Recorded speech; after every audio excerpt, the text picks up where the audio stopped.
pretty simple: to talk directly to the Chinese people about U.S.-China relations. And that's what we'll start doing with this series over the next few months. And then we'll keep it up. There's a reason we're doing this. The Chinese Communist Party doesn't represent the Chinese people. It's that simple. The CCP is a one-party, totalitarian, political organization committed to a foreign, anti-Chinese ideology.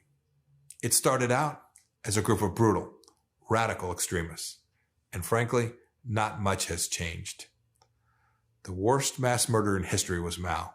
His victims, mostly Chinese. The same is true of Deng Xiaoping, who murdered pro-democracy protesters in Tiananmen Square. Xi Jinping continues that communist legacy even today. There is no bigger enemy for the CCP than you, the Chinese people. I know this is true because all my interactions with the CCP leaders convince me that what the CCP truly cares about is maintaining their stranglehold over the Chinese people. That's it. That is their paramount interest. The CCP hates the United States because they're paranoid that the Chinese people will be inspired by the example of American freedom, the world's oldest and most influential democracy.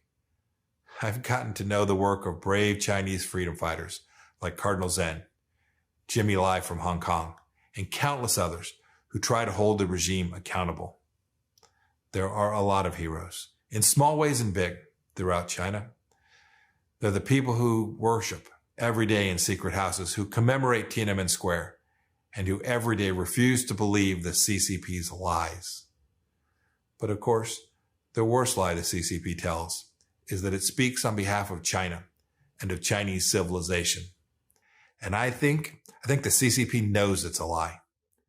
If Beijing thought it represented the Chinese people, it wouldn't spend more on domestic repression and surveillance than it does on external defense. If the CCP represented the Chinese people, it would hold a free and fair election tomorrow. But it won't. The so-called People's Republic seems to have a problem with its own people.